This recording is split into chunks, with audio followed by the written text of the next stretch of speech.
Hello everyone, this is our new channel Story Explain BT and welcome to our channel.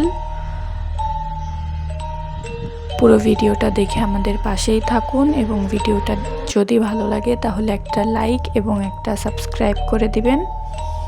তো গল্পের শুরুতেই আমরা দেখতে পাই যে একজন অদ্ভুত লোক পুকুর থেকে উঠে যাচ্ছিল এবং তারপরের দৃশ্যে আমরা দেখতে পাই যে জমিদার বাড়িতে কবিরাজ এসেছেন জমিদার গিন্নিকে দেখতে, কারণ তার অনেক জ্বর।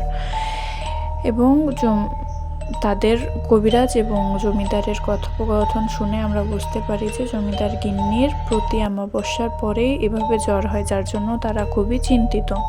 তারপরের দৃশ্যে দেখানো হয় যে দারোয়ানের ছেলে বাঙ্কু তিনতলার পুকুরে পড়ে যায় এবং তাকে উদ্ধার করার জন্য সবাই অনেক চেষ্টা করে, কিন্তু তাকে কোনোভাবে উদ্ধার করতে পারে না। যেখানে জমিদার গিন্নি গিয়ে এই পরিস্থিতি দেখে সে নিজেই পানিতে ঝাঁপ দেয় এবং বাঙ্কুকে উদ্ধার করে আনে, যার ফলে সবাই জমিদার গিন্নির জয়গান করতে শুরু করে।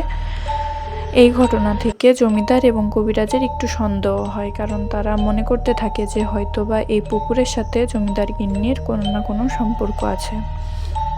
তারপর তারা পরিকল্পনা করে যে এই অমাবস্যায় জমিদার তার গিন্নির ওপর নজর রাখবে এবং কথা অনুযায়ী এই কাঙ্ক্ষিত অমাবস্যায় সত্যি জমিদার তার গিন্নির উপর নজর রাখে এবং তার পিছু নেয় এবং সে দেখে যে অমাবস্যার দিন তার গিন্নি পুকুরের কাছে এসে থেমে যায় এবং পুকুরে নেমে যায়, যেটা দেখে জমিদারও তার পিছন পিছন পুকুরে নামে এবং দেখতে পায় যে তার গিন্নি একজন শয়তানকে তার রক্ত উৎসর্গ করছে।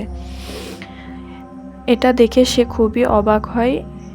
আর তারপরের দৃশ্যে দেখানো হয় যে তার জমিদার গিন্নি বাড়িতে আসার পর জমিদার এবং তার গিন্নির মধ্যে ঝগড়া হয় এই বিষয় নিয়ে এবং জমিদার গিন্নি তাকে বোঝানোর চেষ্টা করে যে এটা তাদের পরিবারের প্রথা, এটা না করলে এই গ্রামকে সেই শয়তান ধ্বংস করে দেবে, কিন্তু সে কোনো কথা শুনতে চায় না, বরং জমিদার গিন্নিকে ঘরে আটকে দেয়।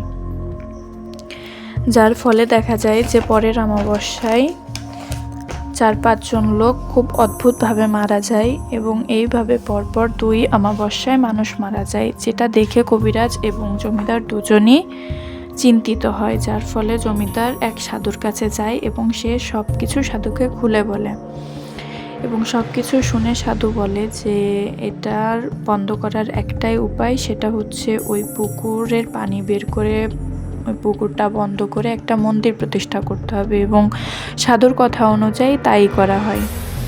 আর এই খবর যখন জমিদার তার গিন্নির কাছে দিতে যায় তখন সে দেখে যে তার গিন্নির বিছানায় একটা কঙ্কাল শুয়ে আছে। তারপর সেখানে সাধু আসে এবং সাধু বলে যে তার গিন্নি আসলে কোনো সাধারণ মানুষ নয়, বরং সে একজন পিশাচিনী। সে তার রূপ ধরে রাখার জন্য এবং অমরত্ব লাভ করার জন্য সে ওই শয়তানের উপাসনা করত, আর সেই শয়তানের উপাসনা করার জন্যই তাকে বিয়ে করেছিল।